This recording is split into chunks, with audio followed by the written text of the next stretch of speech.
यदि निम्नलिखित बारंबारता बंटन से आंकड़ों का समांतर माध्य 21.5 हो तो P का मान ज्ञात कीजिए।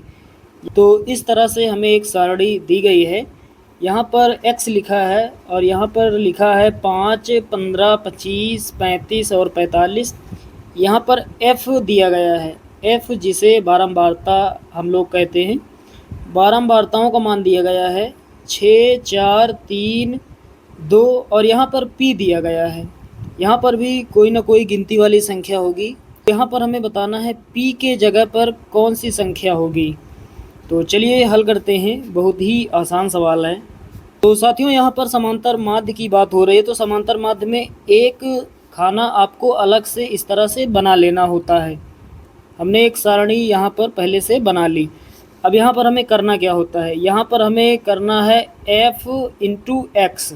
तो यहाँ पर f गुणा x का मतलब क्या हुआ कि f वाली संख्याओं का गुणा करना है x वाली संख्याओं के साथ और ठीक सामने लिखते हुए हमें चले जाना है।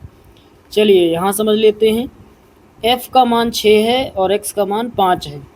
तो 5 का गुणा 6 से होगा तो 6 पंचे 30, ठीक सामने हमें लिखना है 30। उसके बाद 15 का गुणा 4 से 15 चौके 60, ठीक सामने हमें लिखना है 60। उसके बाद 25 का गुणा 3 से 25 तियाँ 75, ठीक सामने हमें लिख देना है 75। 35 का गुणा p से होगा 35p होगा। उसके बाद दोस्तों 45 का गुणा 2 से 45 दूना 90, तो 90 हो जाएगा। अब हमें नीचे एक इस तरह से लाइन खींच लेनी है ऐसे।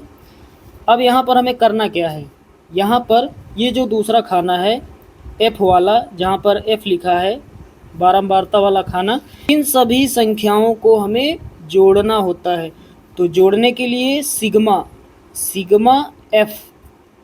f क्या है, बारंबारता, बारंबारताओं का कुल योग, कुल जोड़। सिग्मा का प्रयोग जोड़ के लिए करते हैं, योग के लिए करते हैं। तो सिग्मा f का मतलब बारंबारताओं का कुल योग। इन सभी संख्याओं को जोड़ लेते हैं, देखते हैं कितना होता है। 6 में 4 जोड़ेंगे 10, 10 में 3 जोड़ेंगे 13, 13 और 2 15, 15 में p जोड़ना है तो 15 प्लस p होगा। उसके बाद अगली जो सारणी है, यानी ये जो खाना है, इसमें लिखा है f इंटू एक्स। इन सभी संख्याओं को भी हमें जोड़ना होता है। तो जोड़ने के लिए सिग्मा, ऊपर लिखा है f इंटू एक्स, तो यहाँ लिखेंगे f इंटू एक्स। साथियों, यहाँ पर भी सिग्मा का मतलब कुल जोड़, कुल योग, f इंटू एक्स का कुल जोड़, यानी इन सभी संख्याओं को हमें जोड़ लेना है। तो चलिए उसी प्रकार जोड़ लेते हैं। तो पहले जोड़ेंगे 30, 60, 75 और 90 को। इसी में हमें जोड़ना है 35p, तो 35p को भी जोड़ लेंगे। तो पहले यहाँ जोड़ लेते हैं। तो यहाँ पर 0, यहाँ 0 और यहाँ पर 5 है, तो इकाई में कितना होगा 5। उसके बाद दूसरी वाली संख्या को जोड़ेंगे 6, 3, 9, 9 और 7 16, 16 और 9 25, तो यहाँ पर कितना हो जाएगा 25। कुल कितना हो जाएगा 255। इसी में हमें 35p जोड़ना है, तो प्लस का 35p। तो यहाँ पर साथियों हमने सारा कुछ कर लिया है। अब हमें सूत्र लगा देना है। तो साथियों, माध्य या फिर समांतर माध्य, यहाँ पर लिख लेते हैं समांतर माध्य। समांतर माध्य का सूत्र होता है सिग्मा f इंटू एक्स बटे में सिग्मा f। चलिए यहाँ रख देते हैं। समांतर माध्य लिखा है बराबर की इस तरफ। समांतर माध्य सवाल में दिया गया है, लिखा है समांतर माध्य 21.5 हो, तो इसके जगह पर हमें लिखना है 21.5। चलिए थोड़ा नीचे लिख लेते हैं 21.5 बराबर लगाएंगे सिग्मा f इंटू एक्स। हमने किया, कितना प्राप्त हुआ 255 प्लस 35p, 255 प्लस 35p। उसके बाद बटे का साइन, नीचे है सिग्मा f। सिग्मा f हमें कितना प्राप्त हुआ है 15 प्लस p, बटे में हमें लिखना है 15 प्लस p। चलिए अब आगे हल करते हैं। इसे हम लिख सकते हैं 43/2। 43 का आधा कितना होगा? 21.5 होगा, यानी 21.5 होगा। चलिए इस तरह से हमने यहाँ पर लिख लिया।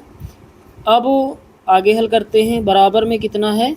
255 प्लस 35p और बटे में कितना? 15 प्लस p। 2 इधर भाग कर रहा है, इधर गुणा करेगा। 15 प्लस p इधर भाग कर रहा है, इधर गुणा करेगा। तो 43 के साथ ये गुणा में हो जाएगा 15 प्लस p, और ये 2 इधर गुणा में हो जाएगा, इस संख्या के गुणा में हो जाएगा, यानी 255 प्लस 35p। इसके गुणांक में ये 2 हो जाएगा। आगे हल करते हैं। 43 का अंदर गुणा कर देते हैं, तो यहाँ पर 43 का गुणा 15 से होगा, तो 15 तिया 45 का 5 हासिल 4, फिर 15 चौके 60, 60 और 4 कितना हो जाएगा? 64 हो जाएगा। तो 43 का गुणा जब 15 से होगा 645 हो जाएगा, प्लस लगाएंगे। 43 का गुणा p से होगा 43p हो जाएगा। उसके बाद दोस्तों बराबर लगाएंगे। 255 का 2 से गुणा होगा, कितना हो जाएगा? 5 दूना 10 का 0 हासिल 1। उसके बाद 25 दूना 50 और 1 51, यानी 510। प्लस लगाएंगे। 2 का गुणा 35 से होगा 70 हो जाएगा, और गुणांक में लिखेंगे p, ये जो लिखा है 35 दूना 70p, 70p हो जाएगा। अब क्या करेंगे? 510 बराबर किस तरफ है? इस तरफ लाएंगे, माइनस का हो जाएगा। 645 माइनस 510 बराबर लगाएंगे। 43p प्लस का है, इधर आएगा। 70p के पास माइनस का हो जाएगा। अब आगे हल करते हैं। 70p में 43p घटाएंगे, कितना बचेगा? तो यहाँ पर 10 हो जाएगा, 10 में 3 7, और यहाँ 6, 6 में 4 जाएगा 2, और बगल में p, यानी 27p बचेगा। 70p में 43p घटाओगे, कितना मिलेगा? 27p बराबर लगाएंगे। 645 में 510 घटाएंगे, कितना बचेगा? यहाँ पर होगा 3, और 6 में 5 1, 135। 27p बराबर 135। 27 इक्के 27, 27 पंचे 135। तो p का मान कितना हो जाएगा? 5 हो जाएगा। तो साथियों यहाँ पर p का मान कितना होगा? यहाँ पर p का मान होगा 5। साथियों उम्मीद करता हूँ कि ये सवाल आप सभी लोग अच्छे से समझ गए होंगे।